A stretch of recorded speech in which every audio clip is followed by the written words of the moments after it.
al proceso de la beta oxidación de los ácidos grasos. Vamos a ver la síntesis de los ácidos grasos, tanto en la vía mitocondrial como en la vía extramitocondrial, y la síntesis de los diacilgliceroles, así como la acción de la carnitina en el mecanismo de la síntesis de la acetilcoenzima A. Básicamente me refiero a la beta oxidación de los ácidos grasos. Como ustedes saben, hay factores, pasen por favor, hay factores que facilitan la lipólisis de los tejidos grasos, así como hay factores que facilitan el depósito de los ácidos grasos, o sea, la lipogénesis en el tejido adiposo. Uno de los factores que favorece la lipogénesis, ¿no?, o sea, el depósito de los ácidos grasos en el tejido adiposo, es la insulina, ¿no? Es la insulina. En tanto que hay otros factores como la adrenalina, noradrenalina, la hormona del crecimiento, la ACTH, la vasopresina, que tienen un rol lipogénico, es decir, facilitan la liberación de los ácidos grasos del tejido adiposo. Estos ácidos grasos que son liberados del tejido adiposo tienen diversas suertes. Una de ellas es la de ir al hígado para formar los triglicéridos, ¿no? Los triglicéridos. Y la otra posibilidad que tienen es la de oxidarse para producir energía. A este proceso se llama beta oxidación de los ácidos grasos. La beta oxidación de los ácidos grasos. Beta oxidación de ácidos grasos que tiene particular importancia en algunas circunstancias, como cuando no se puede disponer de la glucosa para la obtención de energía. Y cuando se da esa posibilidad o esa situación de que no se pueda utilizar la glucosa para la producción de energía, cuando la glucosa no entra al interior de la célula para poder seguir la vía glicolítica que ustedes ya han estudiado, ¿no es cierto? Entonces, ¿y eso cuándo se da? Eso se da básicamente en la diabetes, ¿no? En la diabetes mellitus, la glucosa no entra a la célula, por lo tanto no se metaboliza, por lo tanto la glucosa no nos proporciona energía, va a aumentar en el extracelular y el organismo apela a otros mecanismos para la obtención de energía. Una de ellas es la obtención de energía a partir de los ácidos grasos, mediante el proceso de beta oxidación. El problema está de que esta oxidación de los ácidos grasos tiene como producto final la acetilcoenzima A. Hasta que llega acetilcoenzima A, proporciona energía, como vamos a ver luego. Si esta acetilcoenzima A ingresa al ciclo de Krebs, va a poder seguir dando energía, como vamos a ver luego. Pero lo que sucede es de que precisamente en el diabético esta situación no se da, porque esta acetilcoenzima A, para que ingrese al ciclo de Krebs, necesita de un intermediario que es el oxalacetato. Y el oxalacetato proviene del metabolismo del piruvato y de la glucosa, ¿no es así? Por lo tanto, esta acetilcoenzima A en el diabético no ingresa al ciclo de Krebs para seguir dando energía.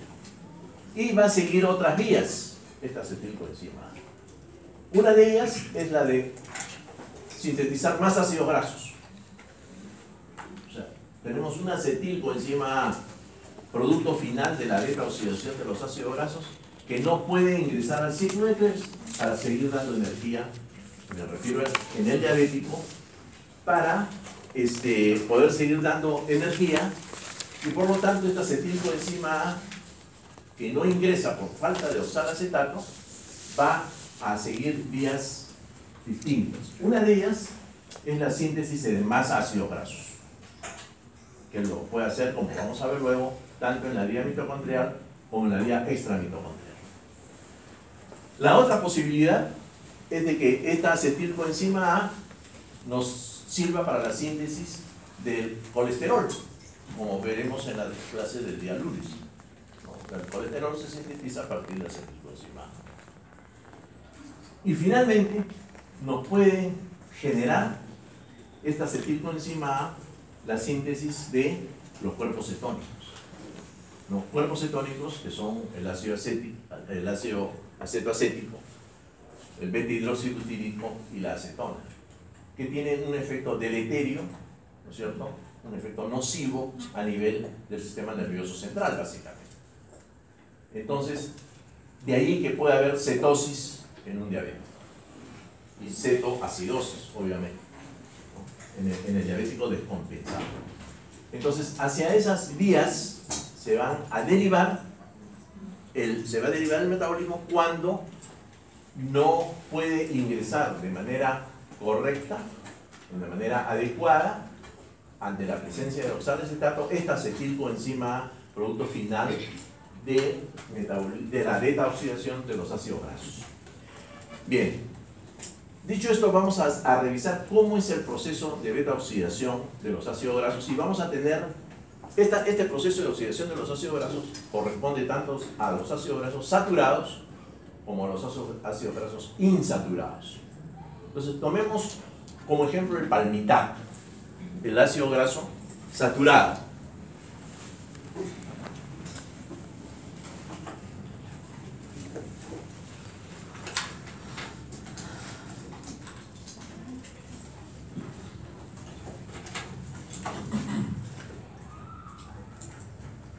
El primer paso va a ser la acción de una tiosinasa.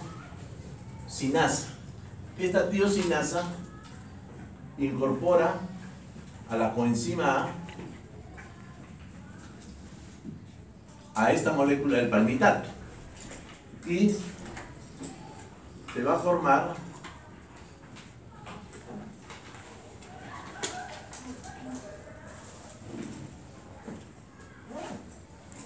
este producto que se denomina el acilcoenzima A. Acilcoenzima A. Esta acilcoenzima A es la forma activa. Se denomina activa porque es la forma que está en capacidad para seguir toda la vía metabólica. Esta acilcoenzima A puede provenir de ácidos grasos de cadena corta como ácidos grasos de cadena larga. La activación de los ácidos grasos, de cadena corta ocurre dentro de la mitocondria. O sea, los ácidos grasos de cadena corta pueden ingresar directo a la mitocondria para beta oxidarse, ¿no? Y la activación se realiza dentro de la mitocondria. En cambio, la activación de los ácidos grasos de cadena larga no se realiza dentro de la mitocondria. Este proceso no se realiza dentro de la mitocondria. Se realiza fuera, se realiza en el microsoma. Me estoy refiriendo a los ácidos grasos de cadena larga. El proceso de activación, o sea, la formación de acilcoenzima A en los ácidos grasos de cadena larga se lleva a cabo en el microsoma. Esta activación, que al final se produce la acilcoenzima A, va a necesitar de un transportador para que pueda ingresar dentro de la mitocondria. Porque el proceso de beta oxidación se da dentro de la mitocondria, no se da afuera, se da dentro de la mitocondria.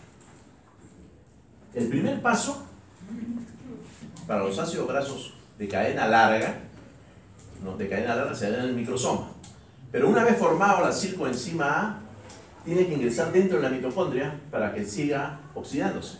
Entonces ahí es necesario de un transportador que se denomina el beta-hidroxibutirato de trimetilamonio, beta hidroxibutirato de trimetilamonio, que es la carnitina. Entonces, antes de continuar, vamos a ver muy rápidamente, cómo es la acción de la carnitina. Si tenemos acá la lámina externa y acá la lámina interna de la mitocondria, la carnitina actúa acá.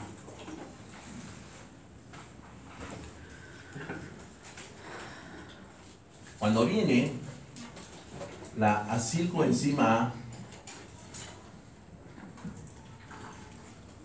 se va a unir con la carnitina en la lámina externa de la mitocondria para formar la acilcarnitina.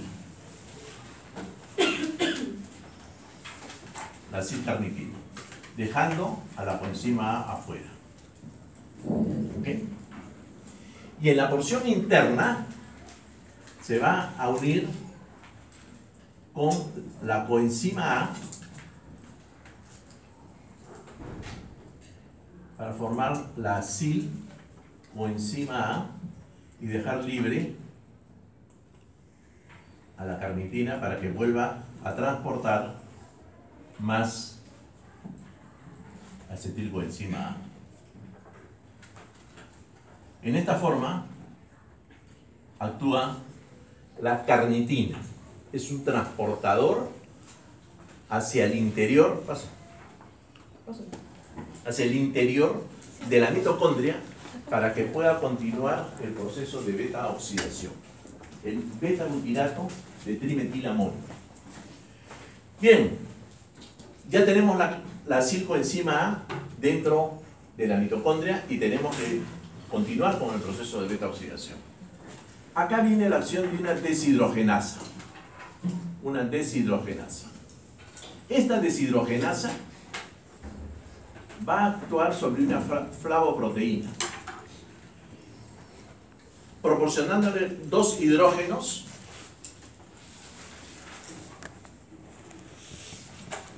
a la flavoproteína, que los extrae de la acilcoenzima A, para formar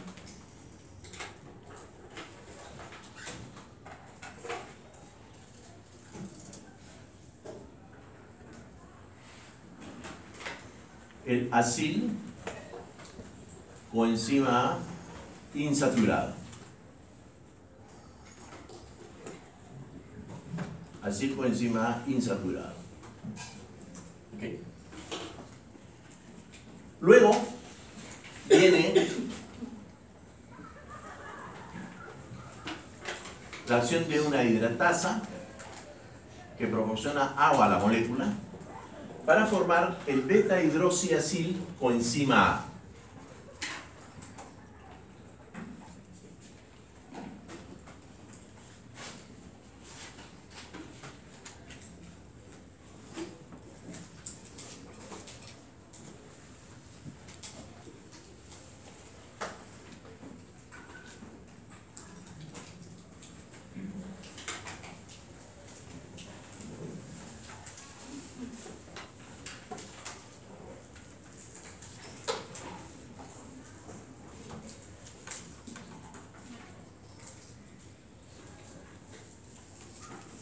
Este es el beta hidroxiacilcoenzima A. ¿Okay? Beta hidroxiacilcoenzima A.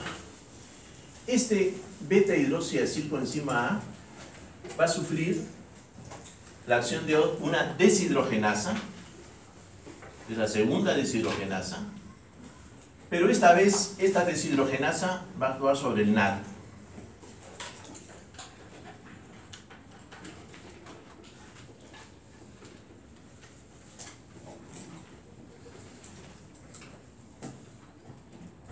Para formar el beta-cetoacilcoenzima A.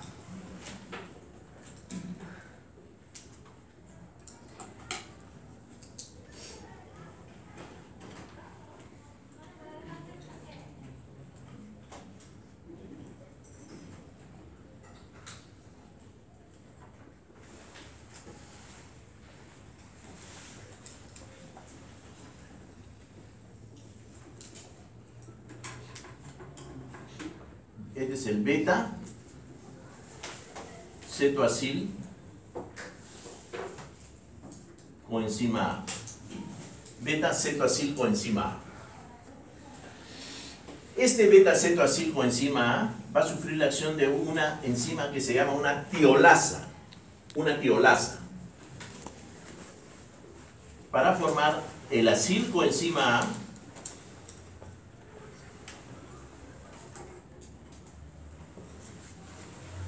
Esta es una molécula, acil coenzima A, más la acetil coenzima A.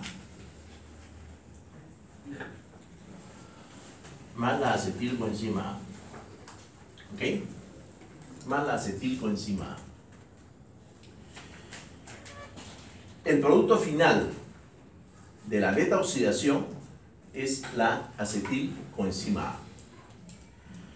Ahora, este proceso, como les dije al principio, el solo proceso de la beta oxidación hasta llegar a acetil coenzima A proporciona energía. Aquí, cuando hablamos del palmitato, se producen 2 ATPs. Y en este paso, de beta hidroxiacil coenzima A a beta cetoacil coenzima A, se dan 3 ATPs.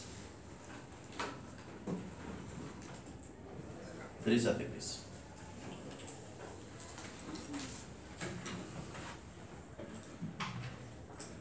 Dos primero y 3 después. Estos ATPs que se forman se ven en parte disminuidos por un ATP que se gasta acá.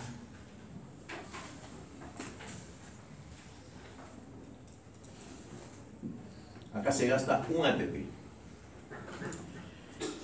El palmitato produce 8 moléculas cuando se oxida. Me estoy refiriendo al palmitato, así hay otros ácidos grasos saturados. Cuando se oxida, produce 8 moléculas de acetil coenzima A. 8. Por lo tanto, si por cada ATP el rendimiento es de, por cada acetil coenzima A hay un rendimiento de 5 ATPs, nosotros multiplicamos 8 por 5 igual 40 ATPs. ¿No es así? Por otro lado, si estos 8 moléculas de acetil coenzima A ingresaran al ciclo de Krebs, cada acetil coenzima A que ingresa al ciclo de Krebs nos da ¿cuántos ATPs? 12. ¿No es cierto? Entonces serían 96.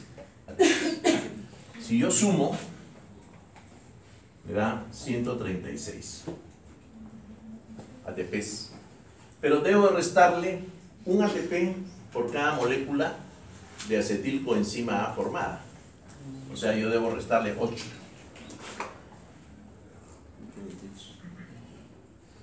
Me dan los 128 ATPs, que sería el rendimiento energético del palmitato si entrara al ciclo de Krebs para completar la vía y formar CO2 y agua. ¿No es cierto? Vuelvo a decirles de que este procedimiento o este paso de ingreso al ciclo de Krebs en los diabéticos descompensados está venido a menos. Por lo tanto, esta acetil coenzima A que se ha formado va a seguir otras vías, como es la síntesis de los ácidos grasos en la vía mitocondrial, que simplemente es la inversa a estos pasos, la de formar colesterol o la de formar cuerpos cetónicos. ¿Okay? Entonces, decíamos de que una de las posibilidades de aprovecho este esquema, de utilización de esta acetil coenzima A era la de formar más ácidos grasos, efectivamente. Esto se realiza siguiendo básicamente la vía inversa. Acá donde actúa esta deshidrogenasa, acá va a actuar una cetotiolhidrasa. Aquí, en este paso, actúa una deshidrogenasa. Me estoy refiriendo a la vía inversa. A la vía inversa. Y en este paso, acá actúa una reductasa. Una reductasa. De tal manera que dentro de la mitocondria, se pueden formar ácidos grasos a partir de la acetilcoenzima A formada, siguiendo la vía inversa, indudablemente utilizando otras enzimas. Esa sería la síntesis de los ácidos grasos en la vía mitocondrial. En la vía mitocondrial. Bien. Pero también debemos de considerar de que el proceso de la beta oxidación no es atribución única de los ácidos grasos saturados. También se da en los ácidos grasos no saturados.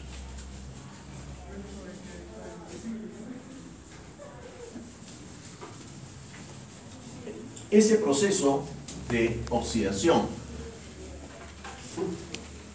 de los ácidos grasos saturados, o para explicar mejor el proceso de oxidación de los ácidos grasos saturados, ¿no?, se hace teniendo en cuenta su forma estereoquímica. Vamos a ver cómo es el proceso de la oxidación del ácido linoleico, así como hemos visto acá el palmitato. Vamos a ver cómo es la del ácido linoleico. Entonces,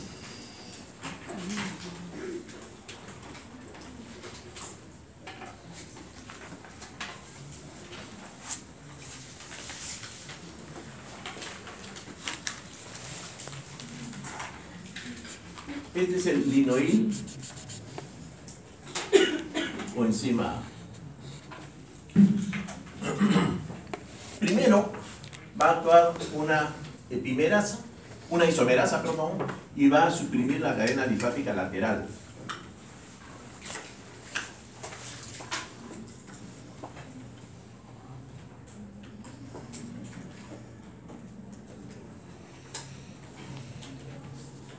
Para formar el delta 3 cis delta 6 cis dienoil coenzima A. Primer paso. Luego viene, por acción de una isomerasa, el cambio de la forma cis a su forma trans.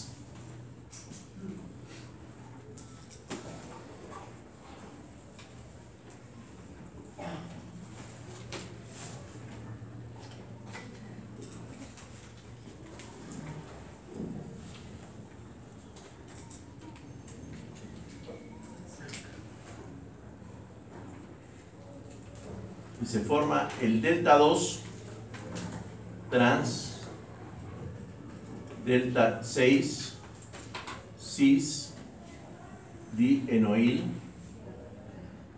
coenzima A.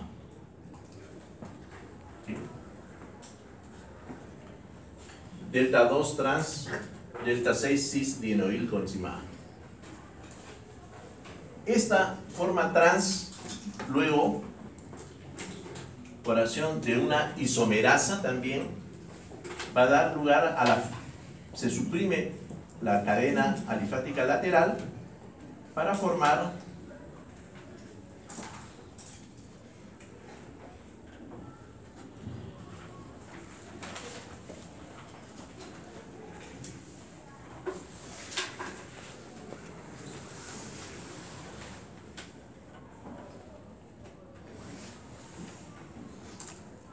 el delta 2 cis enoil coenzima A.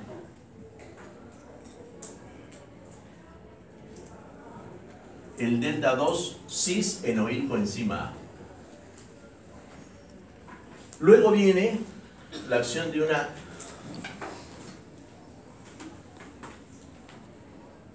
hidratasa, y esta hidratasa va a formar el beta-hidroxiacil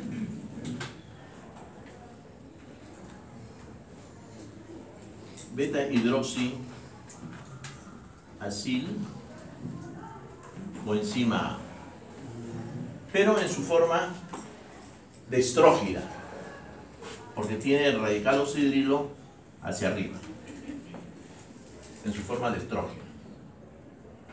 Y finalmente, por una epimerasa, va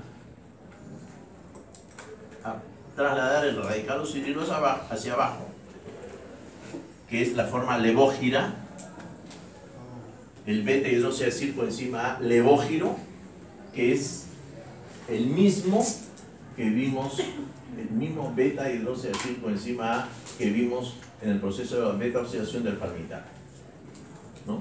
Entonces, esta es la secuencia del proceso de beta-oxidación de los ácidos grasos insaturados, que hemos tomado como ejemplo el ácido linoleico. ¿Okay? Bien, decíamos de que el proceso de síntesis, de los ácidos grasos podría ser dentro de la mitocondria, y ya lo vimos, siguiendo la vía inversa al proceso de beta-oxidación, como lo hemos visto en el caso palmital. Pero también puede hacerse fuera de la mitocondria. Eso se denomina la vía extramitocondrial de la síntesis de los ácidos grasos. Entonces vamos a ver cuáles son los pasos. Y aquí hay un paso importante. Hay un paso importante que es la formación del malonil coenzima A. Hay un paso importante que es la formación del malonil coenzima A. ¿Y por qué es importante este paso? Porque el malonil coenzima A interviene en la regulación de la síntesis de los cuerpos cetónicos, como vamos a ver luego. Entonces, vamos a tomar la acetilcoenzima A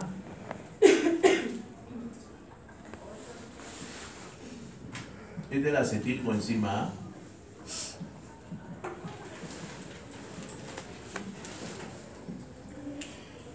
que va a sufrir un proceso de carboxilación.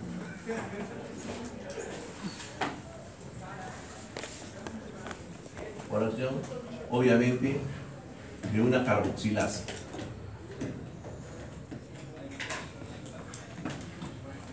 Para formar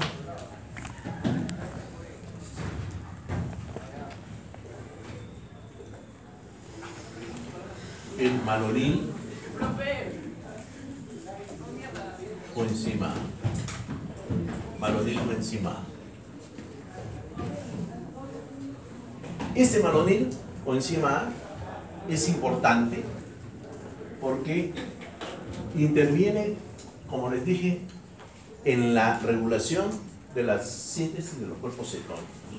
¿Pero qué hace el malonil coenzima A? En el malonil coenzima A hay tres factores que regulan la síntesis de los cuerpos cetónicos. Uno de ellos es el malonil coenzima A. ¿Qué hace el malonil coenzima A? Inhibe la acción de la carnitina. Inhibe la acción de la carnitina. Por lo tanto, si la carnitina está inhibida, no hay la forma de que los ácidos grasos de cadena larga ingresen dentro de la mitocondria para que se oxiden y formen más acetilcoenzima A. Y si forman más acetilcoenzima A, deberían de formar más cuerpos cetónicos, pero como esta situación no se da, entonces hay una función de regulación. ¿Por qué? Esta carnitina no puede actuar porque está inhibida por el malonil coenzima A. ¿Está claro? Hay otros dos factores más que intervienen en la regulación de la síntesis de los cuerpos cetónicos.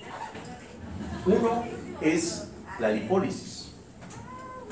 Cuanto más sean los efectos lipolíticos, se formarán más ácidos grasos. Si se forman más ácidos grasos, si se liberan más ácidos grasos, se formará más acetilcoenzima A. Y si hay más acetilcoenzima A que no pueden, en el caso del diabético, ingresar al ciclo de Krebs, se desviará la ruta metabólica hacia la síntesis de los cuerpos cetónicos. O sea, la lipólisis es un factor que favorece la síntesis de los cuerpos cetónicos. Y esto se ve mucho en el ayuno. En el ayuno prolongado hay lipólisis y puede haber cetosis. ¿Okay? El malonilcoenzima A inhibiendo, y un poco me estoy adelantando a una clase. Ustedes no han tenido todavía metabolismo de los cuerpos cetónicos, ¿no? O ya tuvieron esa clase. Todavía no. Me estoy un poco adelantando a lo que le van a dictar. Pero el malonilcoenzima A inhibe la carnitina y por lo tanto va a disminuir la producción de los cuerpos cetónicos. Y el otro factor es la presencia de glicerol fosfato, como vamos a ver luego. El glicerol fosfato, cuanto más glicerol fosfato haya, va a haber mayor sustrato para recibir a la acilcoenzima A. Acilcoenzima A que viene de la oxidación de los ácidos grasos. Y por lo tanto, va a formar, si hay más glicerol fosfato, habrá mayor cantidad de triacilgliceroles. Por lo tanto, la vía metabólica se va a desviar hacia la formación de triacilgliceroles, disminuyendo la síntesis de los cuerpos cetónicos. Esos son los tres factores: lipólisis, malonilcoenzima A y la presencia de el glicerol fosfato. Bien, dicho esto, sigamos